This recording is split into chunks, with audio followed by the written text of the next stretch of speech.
Olá, que a graça do Senhor esteja sobre sua vida, meu querido pregador da palavra.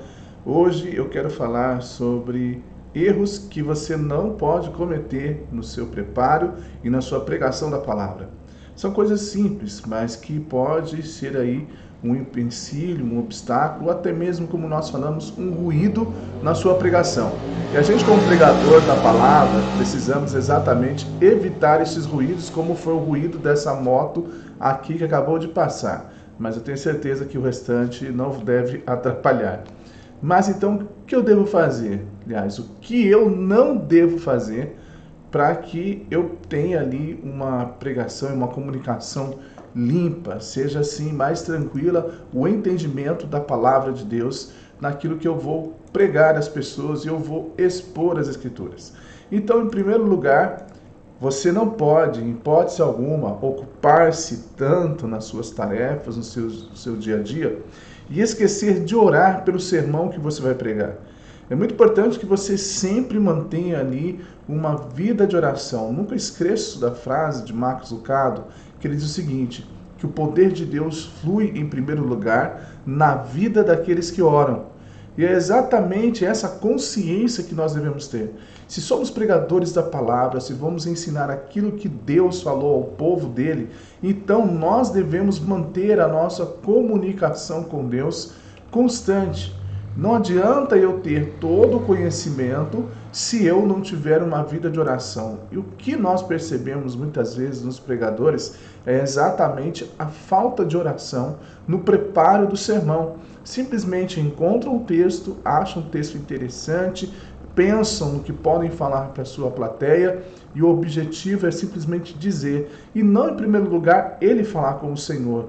Ouvir do Senhor aquilo que ele tem a dizer ao seu povo é totalmente diferente. Você vale lembrar que os profetas do Antigo Testamento, principalmente Jeremias falou muito com os profetas e existiam ali o que era conhecido como os profetas do templo.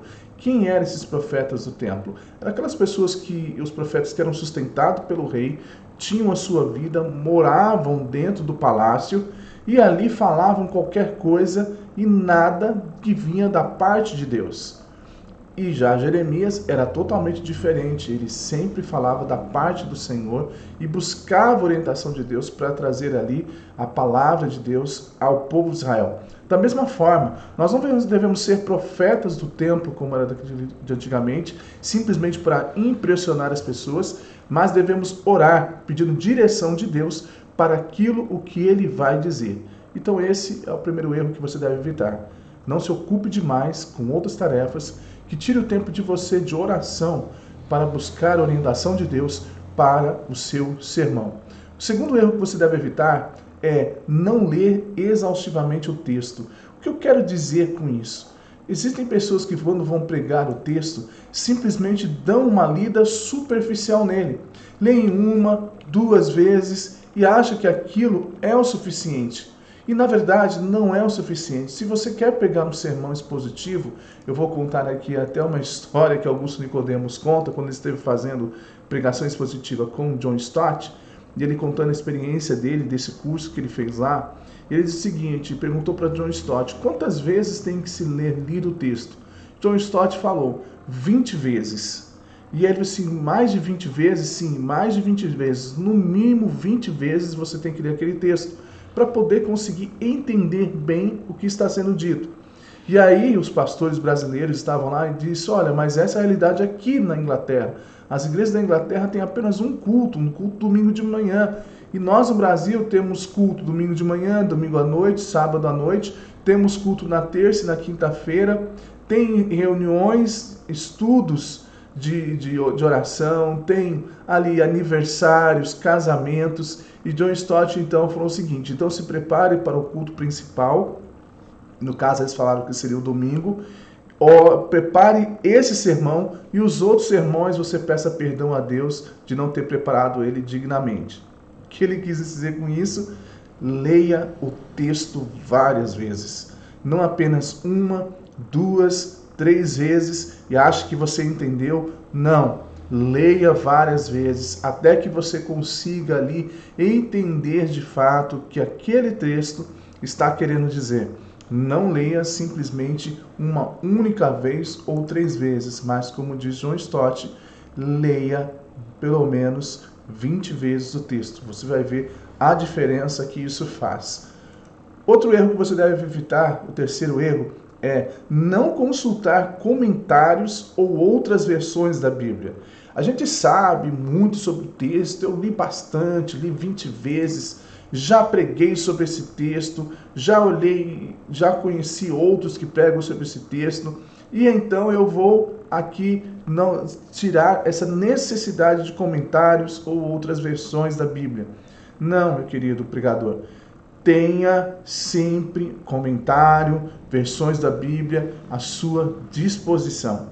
Não ache que você simplesmente pelo fato de ter o conhecimento do texto, deixar de lado, ver os comentários, ter ali à disposição, claro, os textos escritos em línguas originais, ou seja, grego e hebraico. Você pode dizer, eu não tenho esse acesso. Meu querido, na internet você acha tudo isso. Você tem aplicativos da Bíblia, existe um aplicativo da Bíblia que você tem várias Bíblias de estudo, 2 ou 3 comentários e o texto na língua original, tanto no grego e no hebraico, à sua disposição, sem contar as inúmeras versões escritas em português à sua disposição. É uma questão de fato de você se interessar por isso e ir atrás, e com certeza você vai encontrar esses comentários. Caso você não saiba qual é o aplicativo ou algum lugar que você possa ter essa informação, é só colocar no grupo de WhatsApp lá que eu vou disponibilizar para você o link do aplicativo e outras coisas, se você tiver interesse. Mas que isso não seja uma desculpa para que você não busque estas informações, este conhecimento que é essencial no preparo do seu sermão. Uma das coisas que começou a muito mexer comigo nessa busca por consultas, comentários, línguas originais, exatamente aquilo que eu já falei para você. A questão da palavra bem-aventurança, a questão do entendimento do Salmo capítulo 1. Isso fez abrir o meu entendimento e trazer o verdadeiro ensino do que aqueles textos querem dizer de fato. Isso faz com que o nosso sermão seja mais fiel à palavra de Deus. Então não se acomode. Não ache que você conhece o texto sem antes conhecer e pelo menos estar indo ali investigando comentários e outras versões da palavra de Deus. Um outro também erro que a gente comete, que eu percebo também que pregadores cometem, é exatamente não ter um título para o seu sermão. Ele abre a Bíblia e começa a pregar. E as pessoas não sabem qual é o propósito desse sermão. O que ele quer? É ler o texto, mas dentro desse texto, o que ele quer dizer? Não, eu estou fazendo uma exposição do texto e aí eu prego versículo por versículo da Bíblia. Ótimo! Muito bem, mas todos os textos da palavra de Deus têm um propósito, têm um objetivo, que aí cabe a mim descobrir o que aquele texto quer ensinar, o principal daquele texto, e quais as ações que se deve fazer para o texto, para chegar naquele lugar, aliás. A gente tem inúmeras situações, inúmeros textos bíblicos que falam exatamente, por exemplo, de santificação. Mas como eu descobri a santificação? Nos outros vídeos que eu fiz, eu falei sobre o Romanos 12. E aí eu falei sobre o Romanos 12, por exemplo. Ali o texto fala de adoração e experimentar a vontade de Deus. E ele também já explica como fazer isso. Então é necessário que você tenha um título, que você fale às pessoas. Hoje eu quero falar sobre este tema. Este é o assunto que quero refletir com vocês à luz da palavra de Deus. E não assim o que eu acho também. É muito importante que o tema não seja algo assim que você queira falar do nada, mas que ele saia do texto e você diga, olha, à luz da palavra de Deus, eu quero falar sobre este assunto. Isso dá autoridade na sua pregação. Então, não deixe de ter um título para o seu sermão. Mesmo que ele fale o seguinte, eu quero falar hoje sobre o amor. E você ali discorre sobre o amor no seu sermão. Outro erro que você não deve cometer é não fazer uma boa leitura do texto quando for pregar. Isso acontece quando o pregador não leu o texto. Quando o pregador não lê o texto, eu descubro na leitura que ele faz do texto. E também eu dou uma dica, se você vai pregar, por exemplo, você estudou em várias versões. Então você tem ali a Nova Almeida Atualizada, você tem a NVI, você tem a Almeida Século XXI, você tem Revista Corrigida, você tem Revista Atualizada, vou parar por aqui, tem um monte de versão. E aí você está estudando, por exemplo, na Nova Tradução da Linguagem de hoje. Você fazendo seu sermão em cima dele, lendo o texto várias vezes em cima dele, mas quando você vai para o púlpito, você acaba levando a Nova Almeida Atualizada, e isso pode atrapalhar você na sua leitura. Às vezes não necessariamente você deixou de ler, mas às vezes durante a semana você leu tanto numa versão, que foi a sua versão base, que quando você foi para o sermão, você acabou utilizando outra versão. Não, se você tem uma versão base que você utiliza para pregar no púlpito, então que a sua leitura seja feita nessa versão. As consultas sejam feitas nas outras versões, para que você, quando for pregar, tenha segurança da sua leitura. Você não vai gaguejar. Principalmente, gente, respeitar pontuações. Como eu vejo na leitura de pregadores que não respeitam pontuações. Uma boa leitura, gente, já traz todo o entendimento do texto para quem está ouvindo você. Então, respeite vírgula, respeite ponto e vírgula, respeite exclamação, respeite ponto de interrogação, respeite ali ponto final, que isso vai fazer uma diferença enorme na pregação da sua palavra, na leitura do texto. Já na leitura do texto haverá um entendimento das pessoas, inclusive aqueles que estão acompanhando você na Bíblia dele. Na sua leitura, conforme você vai ler, ele vai descobrir coisas e vai dizer o seguinte: não, eu nunca pensei que esse texto falava sobre isso, porque fez uma péssima leitura, não fez uma boa leitura. E isso é uma dificuldade que nós brasileiros temos. Nós não temos uma boa leitura, infelizmente. A gente foi aí atrapalhado muito na nossa formação acadêmica, exatamente por não incentivarmos ser incentivados à leitura, a redações. Então a gente acabou tendo o que nós estamos hoje. Muitos erros de português, principalmente quando eu às vezes vejo alguma postagem, eu vejo algum escrito na mensagem do WhatsApp, as pessoas não saberem como escreve palavras simples, exatamente falando sobre a dificuldade das nossas leituras. A gente lê pouco, como resultado, a gente não faz uma boa leitura e também não escreve bem. Mas é importante que você faça uma boa leitura do seu texto antes de pregar o seu sermão. Isso faz uma diferença enorme. Um outro erro que você também não pode cometer é não ter uma coerência entre o seu título e os pontos do seu sermão. É essencial que o ponto do seu sermão seja algo que você espere que a pessoa faça. O título do seu sermão seja algo que você queira que as pessoas façam. Por exemplo, eu quero que ela ame mais. Mas como é que ela vai amar mais, ou quais são as características do amor? E aí você vai trazer cada uma delas com coerência. Então seria mais ou menos da seguinte forma: eu quero ser santo. Para ser santo você precisa Para ser santo você precisa Para ser santo você precisa. São ações, ou seja, tem coerência com o título.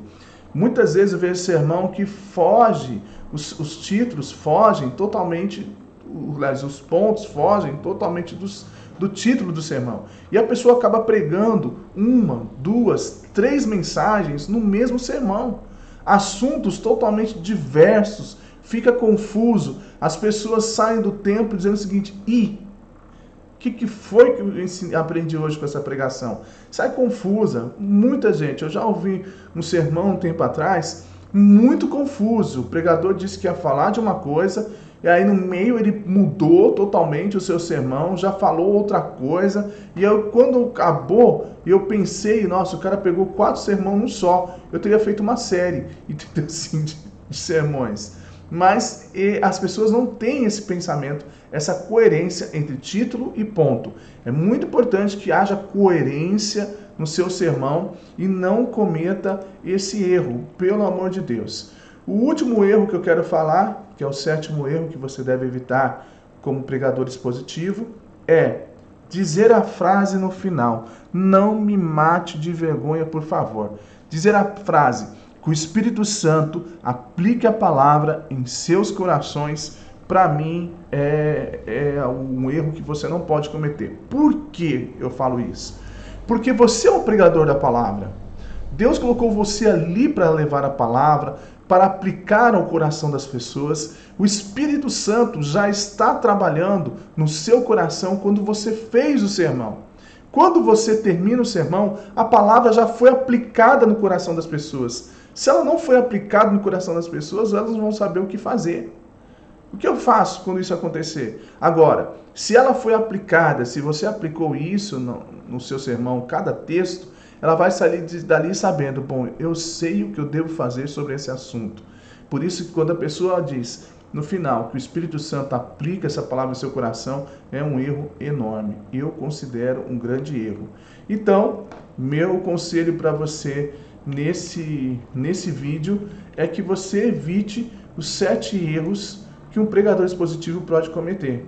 Minha oração é que você não cometa esses erros e que o Senhor abençoe cada vez mais a sua vida na pregação da palavra. Um abraço, fique com Deus e até o próximo vídeo.